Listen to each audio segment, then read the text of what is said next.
loves, welcome back to my channel. I just want to first and foremost say thank you so much for the response that you guys gave in the last video with the Q&A, Instagram Q&A, as well as the vlogs. Obviously the vlogs took place before the Q&A. The vlogs were from May. I'm currently trying to work on possibly vlogging a little bit more often.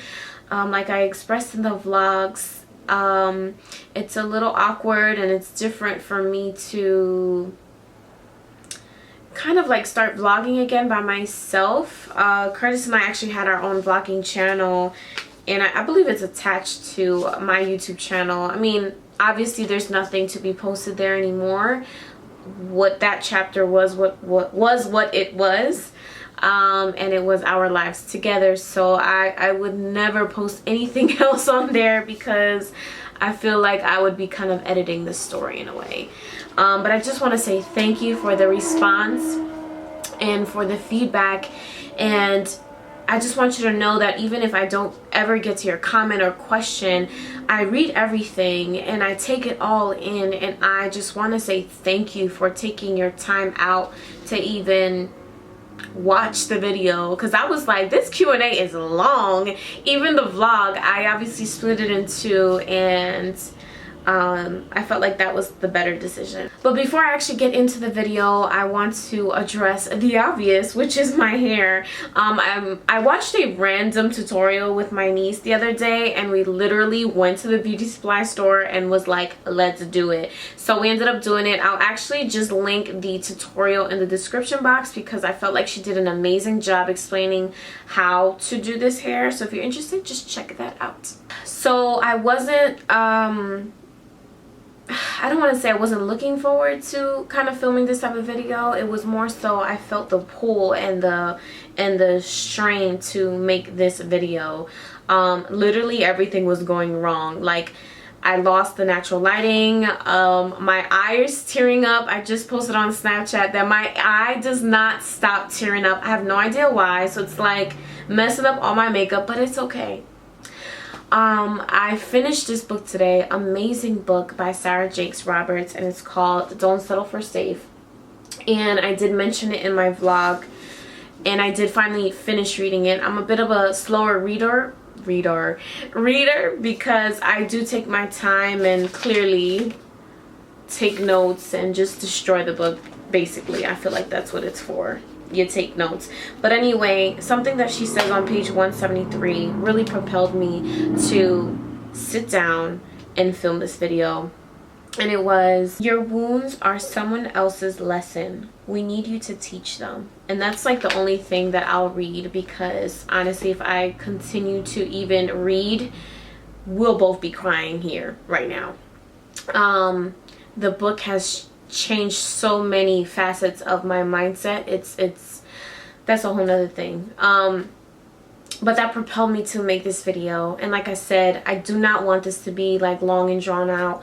I just want to simply talk about what has happened the last 6 months and kind of let you guys into my world. So as most of you know, some of you may not know, my husband passed away 6 months ago unexpectedly. He was super healthy, but the Lord called him, and his assignment on this earth was, you know, done. But within the last 6 months, as you can imagine, there has been a lot of transitions in my personal life, in the family's life. You're adjusting to this like new normal, and you're trying to figure out, I guess what I feel people around me are trying to figure out, like, what is appropriate to say or what is appropriate to kind of consider.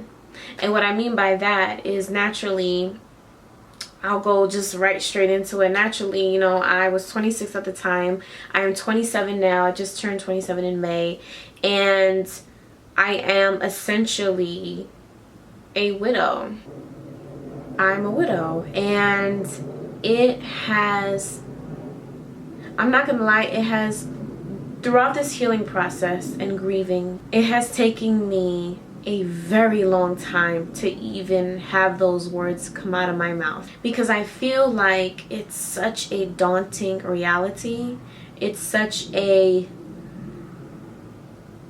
piercing thing to say still, you know. It's only been 6 months. I'm a type of person where I'm like, okay, it's been 6 months, so I should be here, or I should be at a certain point. But the thing is that as humans, we don't realize that our hearts work in a whole nother type of dimension.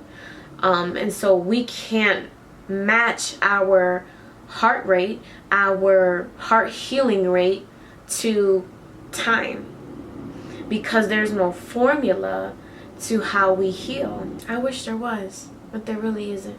And so saying those words literally came out of my mouth maybe like as little as 3 weeks ago, or maybe a month ago. So that was one of the struggles that I really was faced with time and time again. Widow. You're a widow. And the Bible really talks about how God protects the orphans and the widows. Mind you, obviously as children of God, you know, he's got our backs. But the fact that it talks about specifically widows, and there are several widows in the Bible. There's Ruth, of course. There's Abigail. So it was a matter of then wrapping my mind around, okay, what does that mean? What does the Bible say about this? Or just research, like, what do widows go through? What does the grieving process look like for other widows? Are there support groups for widows?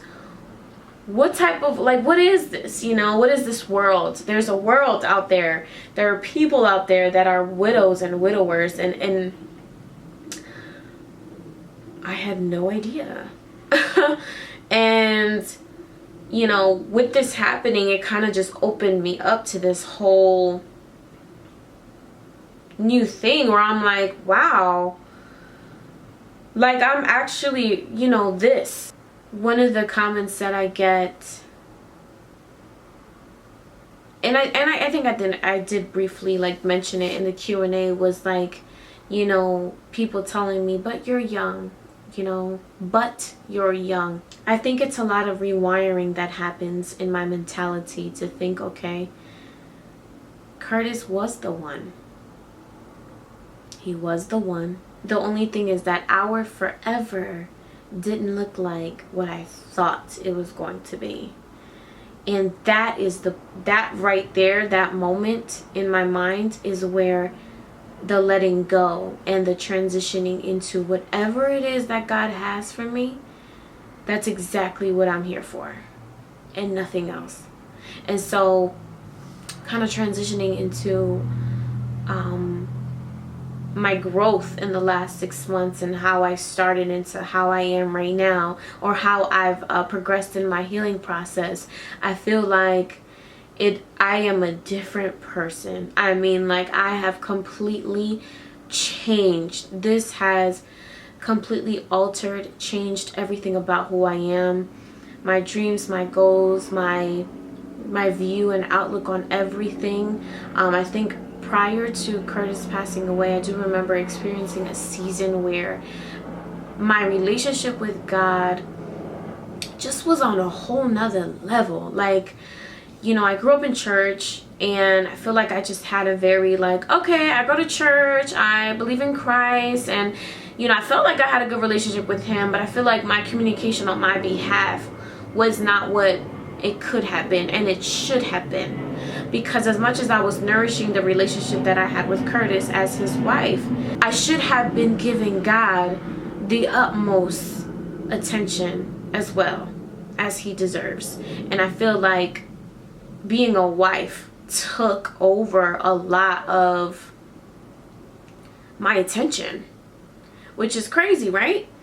The very first relationship that needs to be solid and like good is the relationship that you have with God. And this is obviously if you're a Christian.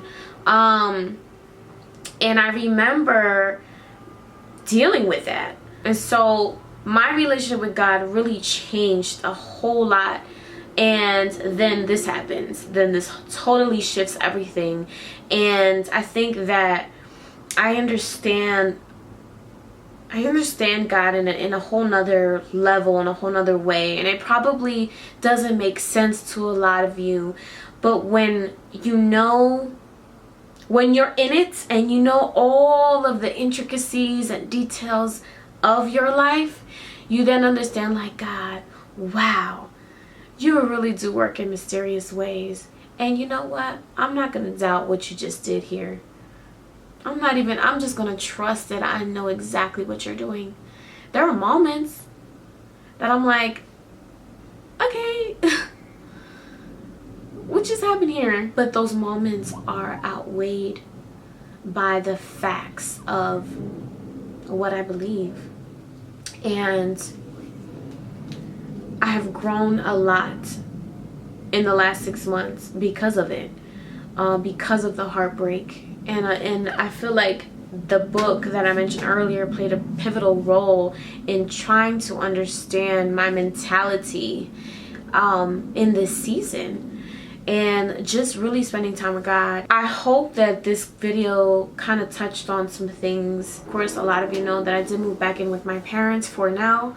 But that's another thing. I just hand it over to God. I'm like, God, whatever you need me to do, I'll do. I humble myself enough to know that you know the best plan for me. And I'm not trying to outshine that. I'm not trying to be a know-it-all. I make mistakes, a lot of mistakes.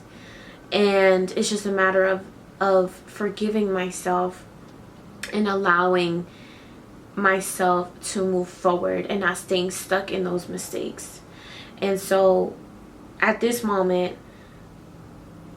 if you know a widow, a young widow, an older widow, if you are a young widow, an older widow, whatever your age is, this moment is for you. I want you to know that there is purpose in this.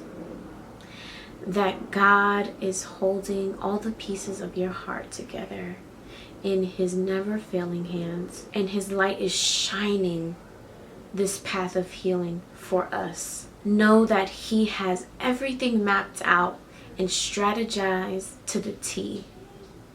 Like I mentioned in my Instagram Q&A, our lives are his masterpiece. Every stroke means something. Every color that is a part of this painting means something. So I hope this video was of some type of help for you. I will be doing a video just about dealing with loss in the near future. But I wanted to just kind of do a check-in and specifically speak with my fellow widows and widowers. That was for the men as well. Make sure that you are not trying to do it all and carry it all yourself, because it's not for you to carry it all. Thank you so much for watching this video, and I will see you guys soon in my next video. Bye.